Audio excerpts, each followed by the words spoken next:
And how do we level up? It's not just education on how to Then, vote. I-level up yung... Ako, pare, let's say ako lang. Ganun gagawin ko. I'm gonna try it.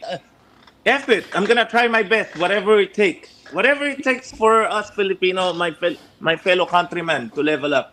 I'll do whatever it takes. There's no education sa bundok. I don't care. How much is the budget? 1 million? Go ahead.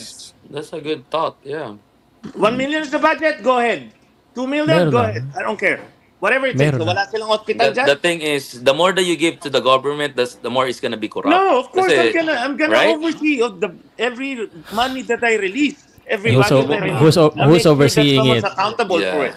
Who's overseeing it? That's what I'm saying. I'm gonna build a trusted team.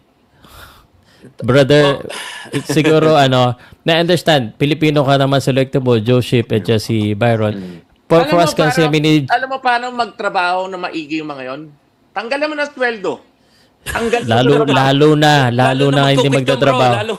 Lalo na magkukupit. Iba kasi yung mindset, brother, iba kasi yung mindset mo eh.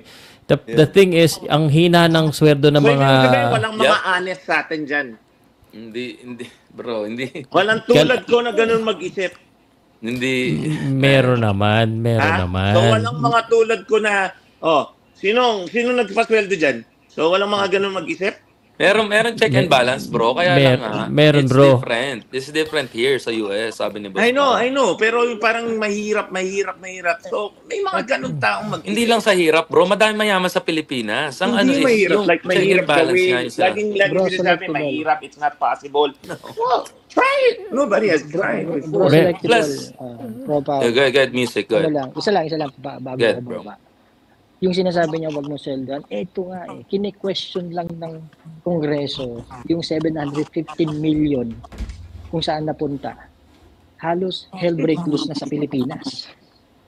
'Di ba? Wag mo pang pasisweldohin ng isang government officials. 'Di ba? So, hindi ko sabihin wag mong pasweldohin, tanggalin mo sa trabaho dahil di nila ginagawa yung trabaho nila. Oo nga, the only way para matanggal matatakot yung mga mag-a-apply ng trabaho doon dahil kailangan ko na gawin trabaho ko dahil tatanggalin ako. Bro, the only way para matanggal ang mga government official is through ombudsman, file a case. Hindi kailangan din trabaho ng ombudsman, yung trabaho nila para talagang tanggalin. Kaya maraming pending cases sa ombudsman. Kung manonood ka ng news, may mga natanggal ng mayor, may mga na-disqualified na tatapos for next election. Mahaba ang pila ng mga kaso sa ombudsman. At the same time, yung judiciary natin matagal magtrabaho. Hindi lang sa panahon ngayon, panahon pa ng 90s matapagal because of the law that we have. Pabaksak yan lahat sa 1987 Constitution natin. Kaso ayaw palitan babaksak yan lahat. Maapektuhan kasi politician pag napalitan eh. Bakit sa tingin mo ba? Ito yung sabi ni Digong. 1987 lang pala yun. Sinabi ni Digong na tatanggalin niya ang contractualization. Bakit hindi niya natanggal? Kasi maraming company ang babaksak sa Pilipinas. Saka bro, sige bro. Last lang, singit ko lang. Lalo na kapag ang partido mo from lower to higher government, halos nasa partido mo, hindi ka makakagalaw basta-basta. Totoo yan. Lalo na pag kinalaban mo sila, kaya ka nilang politikahin. Ganyan talaga. Yeah, the thought there is democracy. Ang dami kasing kailangang umagri.